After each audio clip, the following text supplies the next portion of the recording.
오늘 이 새벽에 하나님께서 우리에게 주시는 하나님 말씀은 시편 126편 1절에서 8절까지 말씀입니다. 제가 봉독해 올리도록 하겠습니다.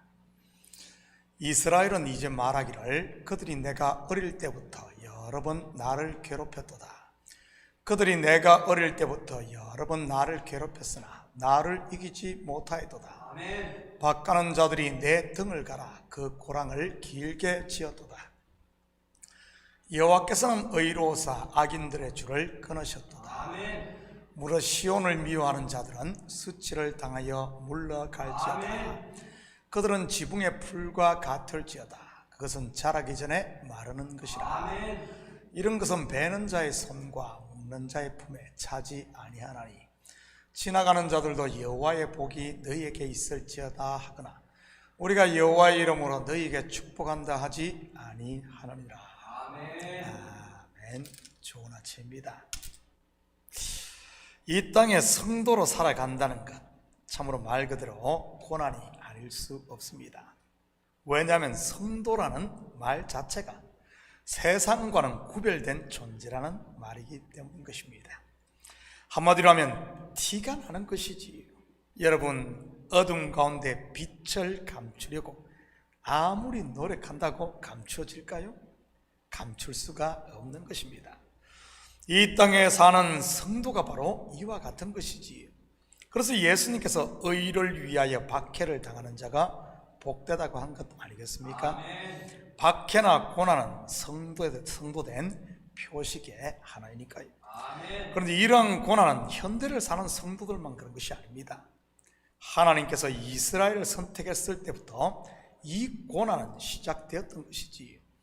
그렇다면 누가 하나님의 백성을 힘들게 하는 것이겠습니까? 궁극적으로는 하나님의 대적자 사탄이요. 아멘. 표면적으로는 악인인 것입니다. 아멘. 오늘은 교회와 성도들을 힘들게 하는 악인의 결국 곧 악인을 향한 하나님의 계획에 대해 공부해 보도록 하겠습니다. 오늘 본시는 성전에 올라가는 노래 10번째 시입니다. 성전에 오르는 계단이 15이니 3분의 2는 올라온 셈이지요. 1절입니다. 이스라엘은 이제 말하기를 그들이 내가 어릴 때부터 여러 번 나를 괴롭혔도다. 역사적으로 이것은 언제를 말하는 것이겠습니까? 이스라엘의 태동을 아브라함으로 보면 창세기 12장부터 족장 시대와 출애굽 시대를 말하는 것입니다. 아브라함부터 요셉까지를 어릴 때로 볼 수 있고요. 물론 출애굽 시대도 민족으로서의 이스라엘의 어린 시절로 생각할 수 있는 것이고요. 아무튼 아브라함, 이삭, 야곱 그리고 요셉 어떤 삶을 살았습니까? 말 그대로 나그네 인생을 살았습니다. 그러다 보니 가나안 7 족속들에게 서름도 많이 당했고요. 대표적인 경우가 이삭 아닙니까? 우물을 파면 그랄 목자들이 와서 자기의 것이라 우기며 빼앗아 갔으니까요. 야곱도 형 에서에게 당하고 외삼촌에게 당하는 등 많은 어려움을 겪었고요. 요셉 또한 형들에게 얼마나 괴롭힘을 당했습니까? 애굽에 내려가서도 많은 고난을 당했고요. 민족적 이스라엘은 더 심하지 않습니까? 애굽의 통치자 바로에게 노예 취급을 받았으니 말이지. 원래 이스라엘 백성들이 애굽에 내려갈 때는 금이 환영을 하지 않았습니까? 요셉이 애굽을 7년 대흉년으로부터 구원한 은인이었으니까요.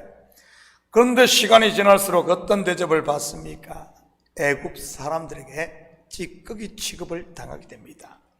혹시 여러분 가운데 예수 믿는 것 때문에 고난을 당하는 분 계신가요? 너무 억울해하지 마시기 바랍니다. 제대로 살고 있는 것이니까요. 그렇다고 자기가 잘못해서 그렇게 취급당하면서 그것을 의를 위해 핍박받는다고 포장하지는 마시고요. 가만히 보면 의외로 그런 분들이 많은 것을 보게 됩니다. 마귀짓해서 당하는 어려움을 마치 주를 위해 당하는 순교처럼 착각하시는 분 말이지. 그런 착각에는 약도 없더라고요. 신약을 줘도 구약을 줘도 듣지를 않으니 말이지. 이런 고생을 뭐라고 하는 줄 아십니까? 멍멍이 고생이라고 하는 것입니다. 저는 우리 식구들이 어차피 고난 당할 바에야 이런 엉터리 고생이 아닌 주를 위한 고난, 의를 위해 박해를 당하시기를 축복합니다. 아멘. 이런 사람에게는 천국이 복으로 주어지니까요. 아멘. 천국 바로 하나님이 다스리는 나라, 은혜와 평강의 나라 말이지. 아멘. 2절입니다. 그들이 내가 어릴 때부터 여러 번 나를 괴롭혔으나 나를 이기지 못하였도다. 아멘. 우리는 이런 사실을 성경을 통해 분명히 알 수 있습니다. 에서가 야곱을 이기지 못하고 형들이 요셉을 이기지 못했으며 초강대국의 왕 애굽의 바로가 이스라엘을 어찌하지 못했으니 말이지. 예수님께서 베드로에게 하신 말씀도 같은 맥락 아닙니까? 마태복음 16장 18절입니다. 또 내가 내게 이르노니 너는 베드로라. 내가 이 반석 위에 내 교회를 세우리니 음부의 권세가 이기지 못하리라. 아멘. 여러분, 음부의 권세가 무엇이겠습니까? 오늘 본시로 말하면 이스라엘을 괴롭혔던 세력인 것입니다. 이것은 지금도 마찬가지인 것이고요. 저 또한 목회를 하면서 같은 괴로움을 당하고 있고요. 때로는 교회 안에서, 때로는 교회 밖에서 말입니다. 그리고 때로는 내 속에서도 이런 괴롭히는 세력이 올라올 때도 있고요. 바로 하나님과 원수가 되게 하는 육신의 생각들 말이지. 미움이나 시기, 낙심이나 좌절, 교만과 같은 것들 말입니다. 그렇지만 결국은 누가 이기는 줄 아십니까? 하나님을 기쁘시게 하는 성령의 생각, 곧 하나님과 연합된 새 사람인 것입니다. 3절입니다.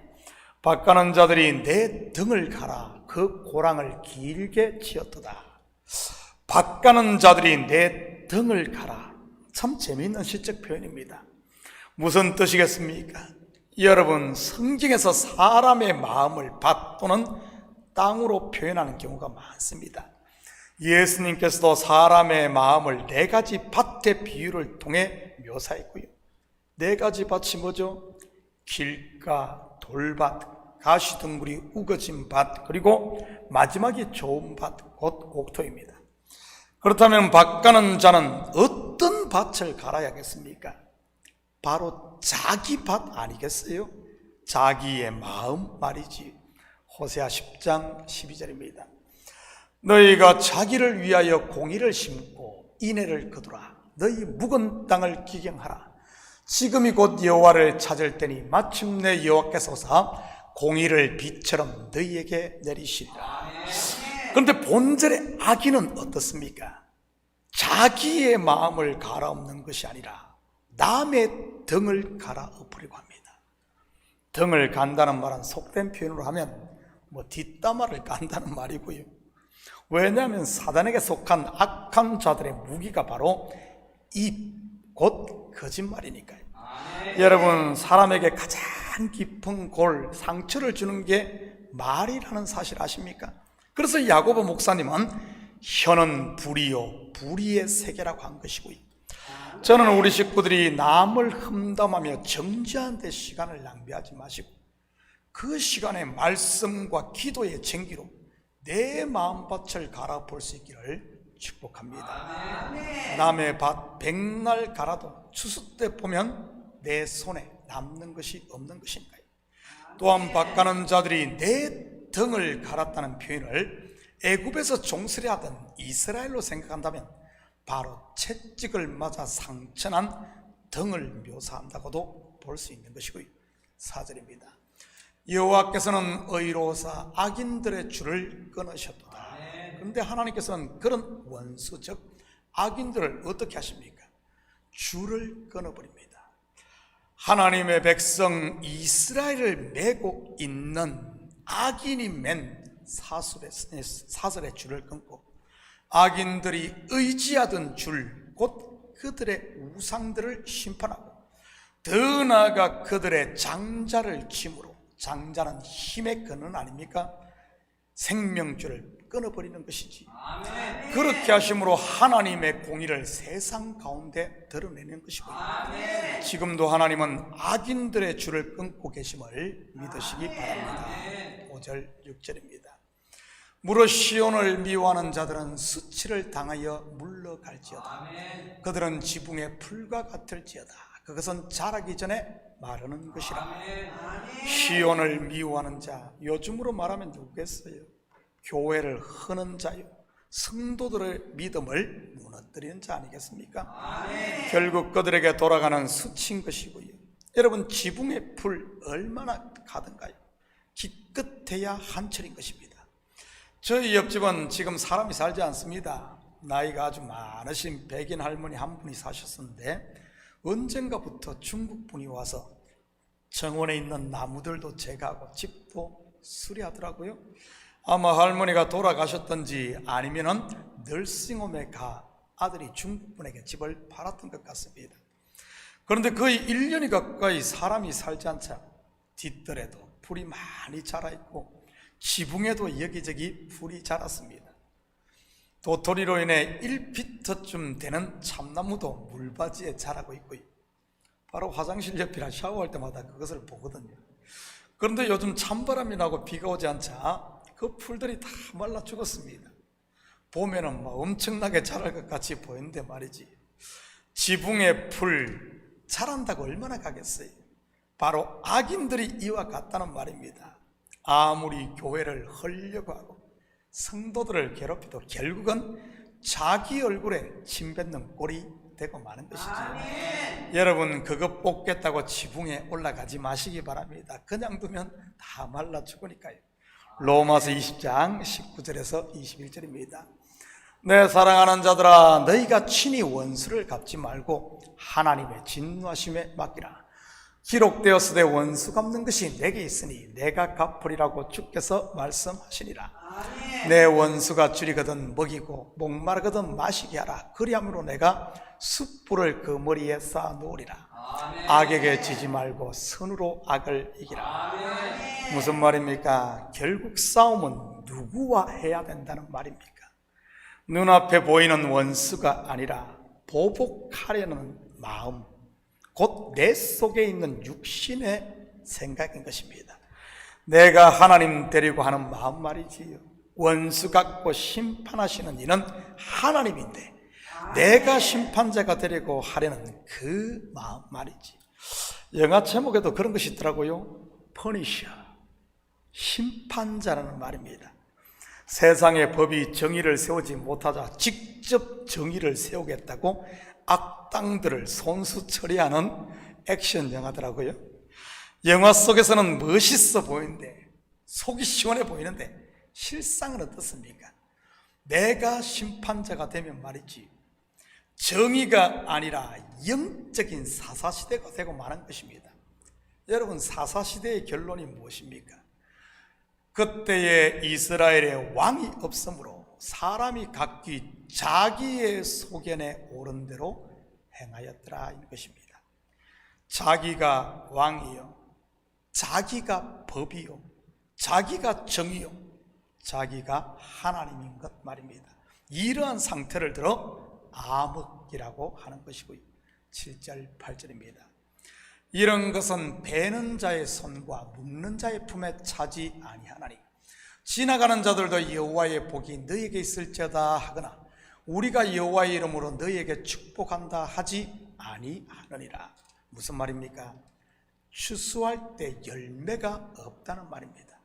마치 돌밭이나 가시밭에 떨어진 씨처럼 말이지. 고대 이스라엘에서는 추수할 때 서로를 축복하는 풍습이 있었습니다. 룻기를 보면 이러한 장면들이 나오고요. 그런데 이런 열매 없는 악인에게는 아무도 축복하지 않는다는 말입니다. 모두가 즐거워하며 서로 복을 비는데 바깥 어둠에 내쫓겨 울며 이를 간다는 말이지. 이것이 악인의 결국인 것입니다. 저는 우리 식구들이 악인들이 잠시 잘 된다고 부러워하지 마시기 바랍니다. 그리고 악인들 곧 가라지를 뽑겠다고 여러분의 에너지를 다 낭비하지 마시고 이제는 주님께 맡길 수 있기를 축복합니다. 추수 때 하나님께서 다 알아서 하시니까요. 악인은 영벌에, 의인은 영생에 들어가게 하는 것 말이지. 사랑하는 성도 여러분, 오늘 하루도 하나님의 선하신 손에 모든 것을 맡김으로 마음의 자유함을 얻어 하나님이 보내신 곳 그리고 주어진 삶에 최선을 다하며 감사하는 이런 복된 하루 되시기를 예수님의 이름으로 축복합니다. 축복합니다. 사랑의 아버지 하나님, 참으로 감사를 드립니다. 맞습니다. 악인의 결국을 우리가 보게 됩니다. 아버지 하나님, 내가 가라지 뽑겠다고 악인을 멸하겠다고 나섰다가 곡식들 다 상할 수 있사오니 하나님, 이제는 선하신 하나님 손에 맡길 수 있는 저희들 되게 하시고, 아버지 하나님, 우리에게 주어진 삶 즐거워하며 기뻐하며 우리가 받은 은혜를 나누며 아버지 하나님 복음을 전하는 제자도를 실천하는 저희들 될 수 있도록 축복하여 주시옵소서. 내가 하나님 자리에 앉았다면 이제는 아버지 하나님 그 보좌에서 내려오고 하나님을 나의 왕으로 모시고 이제는 그분 안에서 안식하며 아버지 하나님 마음껏 주님을 찬양하며 사는 이런 우리의 위치를 바로잡는 우리 성도들 다 되게 도와주시옵소서. 이 새벽도 우리의 마음을 쏟아놓고 주님 앞에 기도할 때마다 상한 마음은 싸매어 주시고 다시 성령의 충만함을 주셔서 아버지는 우리의 달려갈 길을 끝까지 잘 달려가는 믿음의 사람 되게 도와주시옵소서. 감사드리며 예수님의 이름으로 기도드립니다. 아멘.